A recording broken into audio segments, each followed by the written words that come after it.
Hey y'all, this is Jen from an Alaskan Crafter. Well, I was tagged probably a month or more ago from Moose Mike at Manfa's Makes, Sam, to do the music, what you listen to, what did you listen to. I'm not even sure what it was called.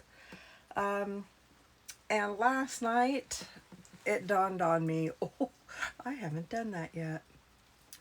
And I will add the disclosure now.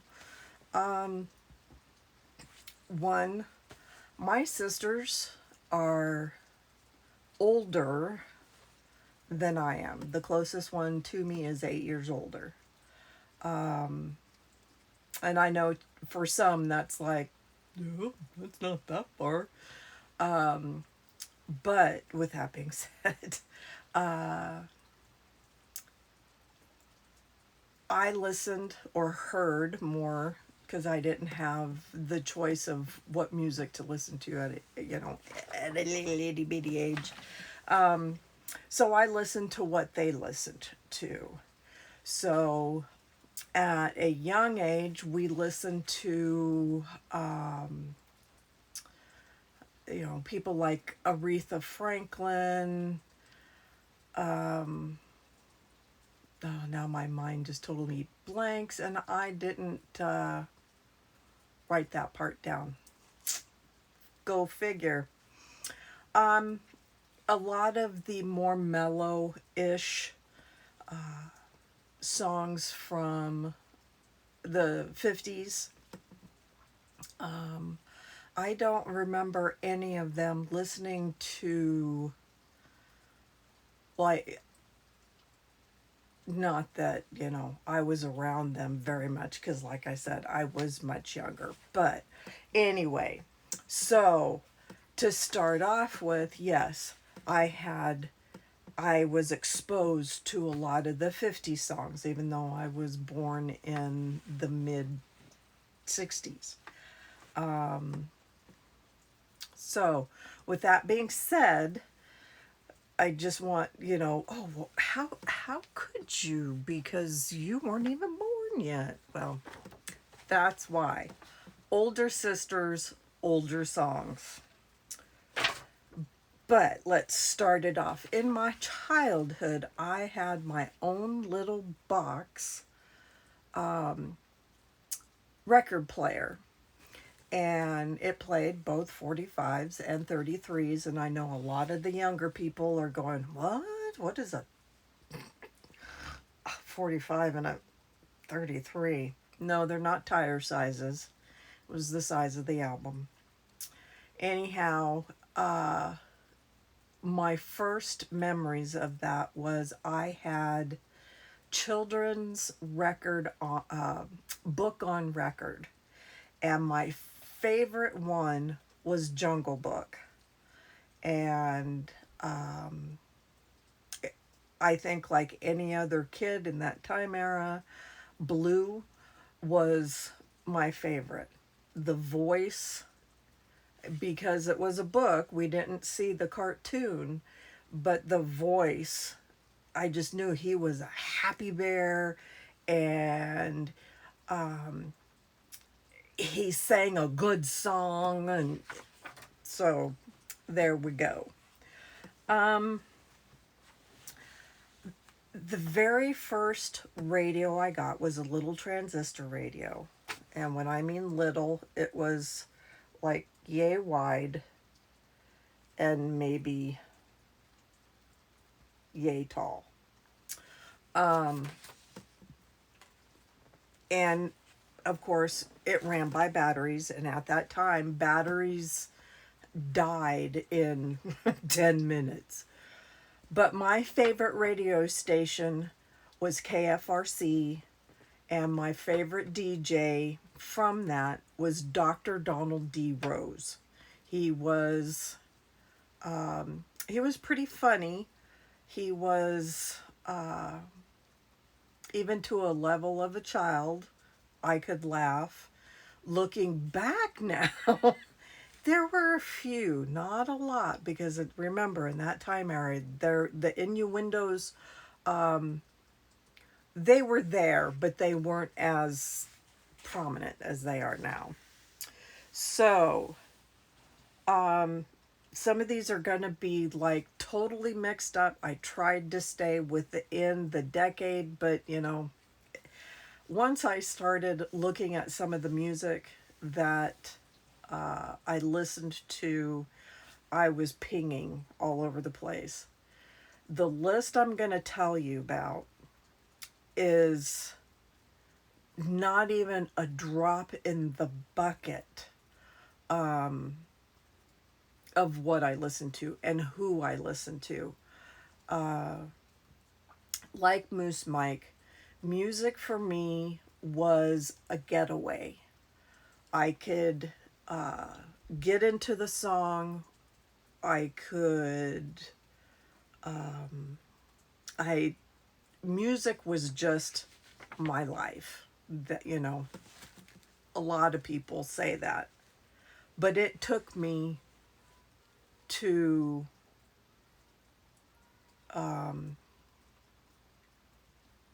different areas in my soul, in my head. It kind of sort of helped me relieve some of the issues that were going on. And it also reflected my mood.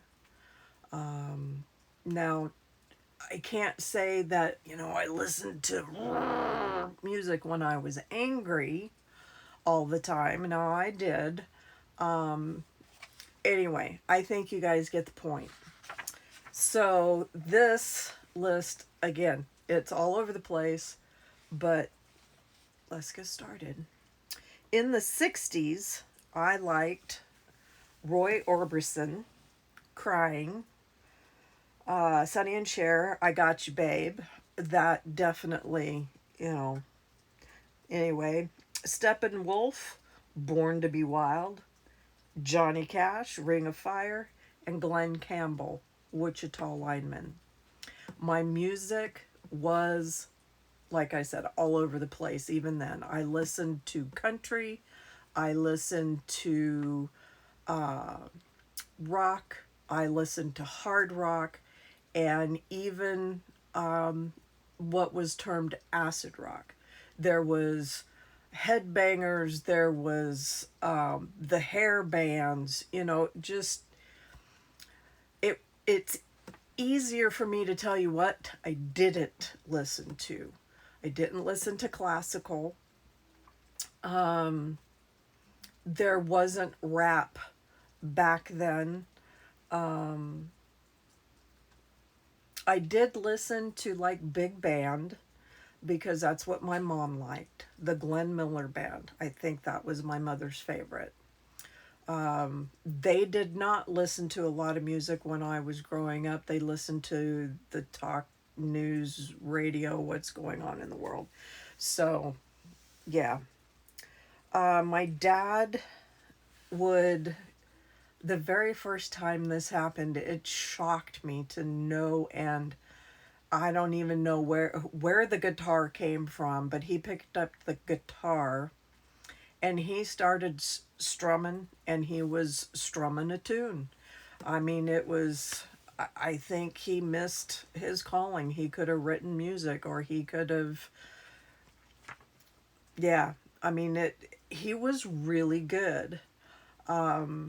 So I always wondered what would happen if my dad and my second dad got together. My second dad played the banjo. And if those two ever really got together and strummed out something, I think it would have been amazing. Mostly because, it was our dad's. Okay, the 70s. And again, this is just a tiny bit. There's Kansas, Dust in the Wind, Boston, Let Me Take You Home Tonight, Journey, Faithful, or Don't Stop Believin', Pink Floyd. And it was really difficult for me to choose from this, but Breathe, Queen, Bohemian Rhapsody. You know, everybody is like, oh, yeah. Well, honey, that was way back when for a lot of you. Fleetwood Mac, Dreams. And again, Fleetwood Mac, tons of their songs. Stevie Nicks, tons of her songs. Led Zeppelin, the one that just, the Immigrant Song. You know, I still listen to that today. I still listen to a lot of these today. But, you know, there were bands like Rush, Bad Company, Foreigner,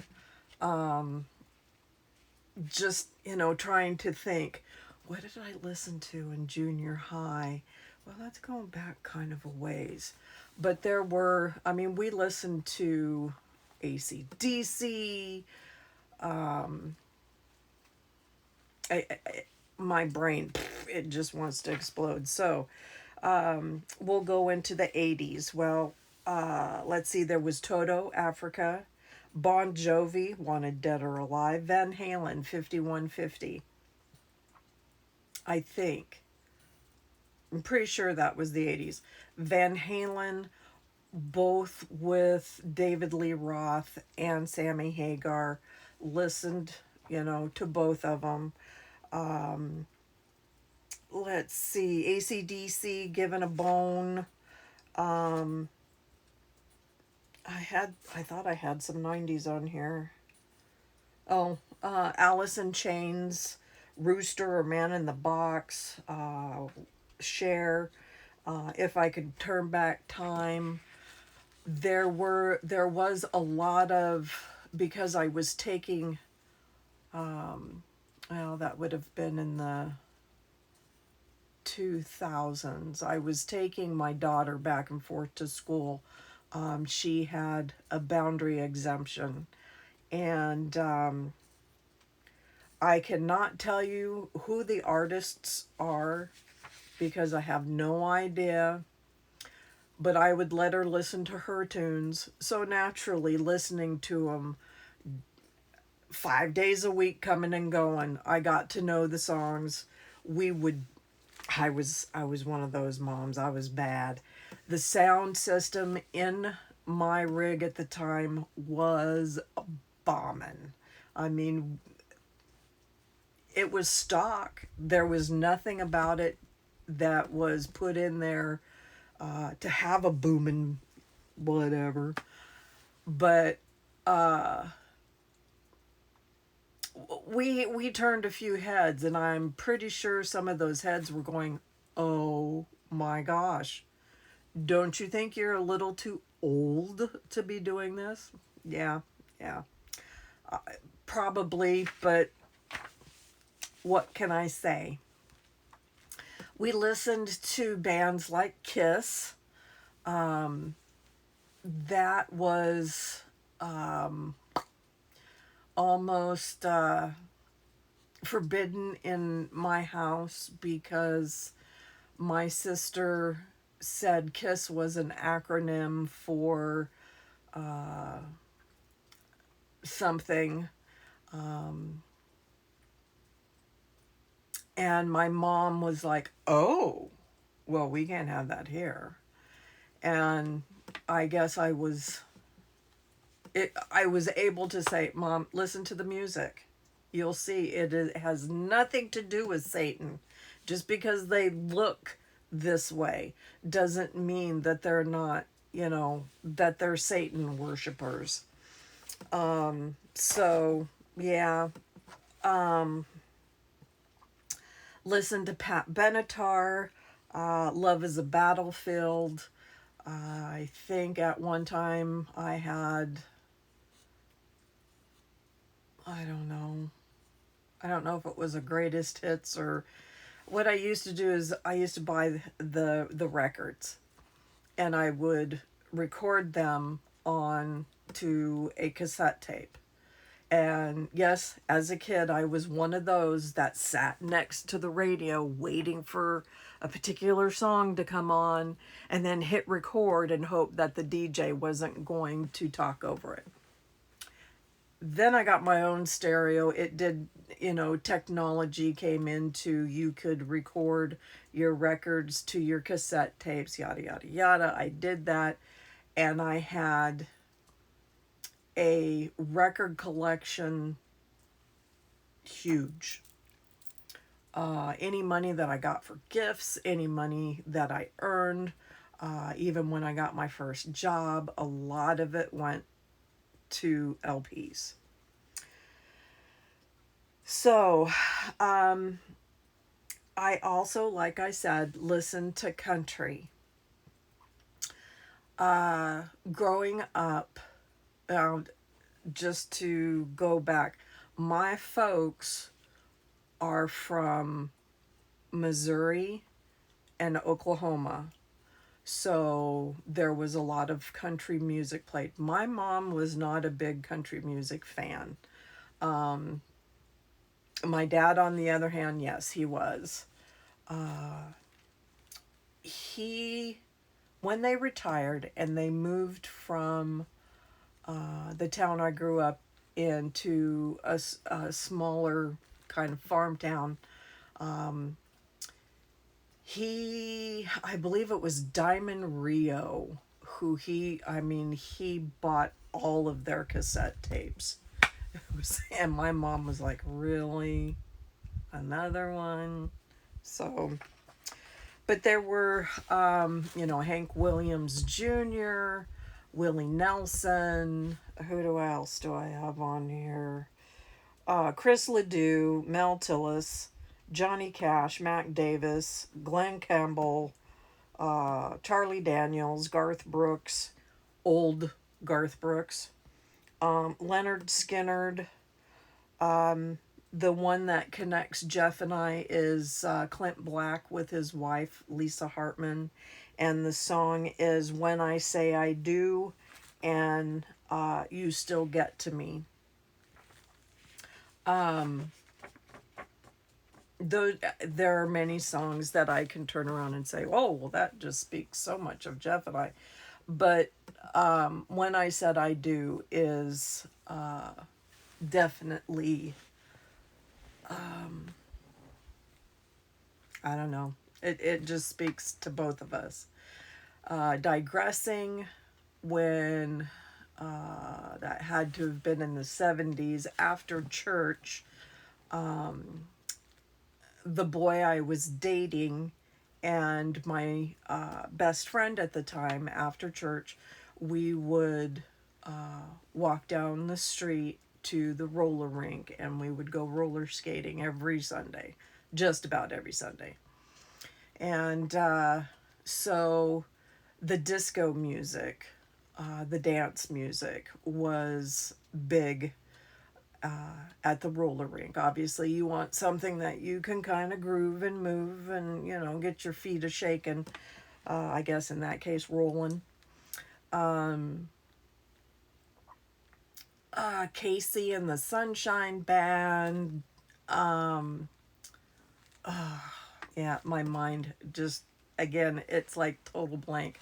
I can kind of hear them in the background.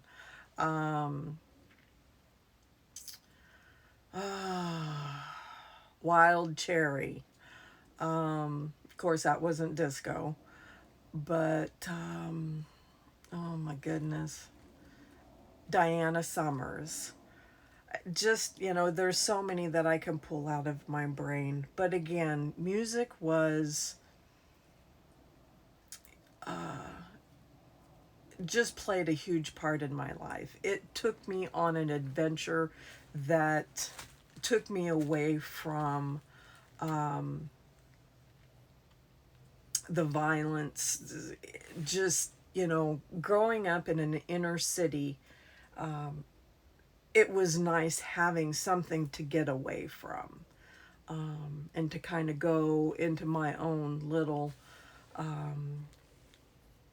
in my own little world. I know a lot of the kids that I went to school with, they would go home and turn on the TV because the Brady Bunch was on. Yeah. So what? Got to turn on the radio. It's the radio. It's all about the music.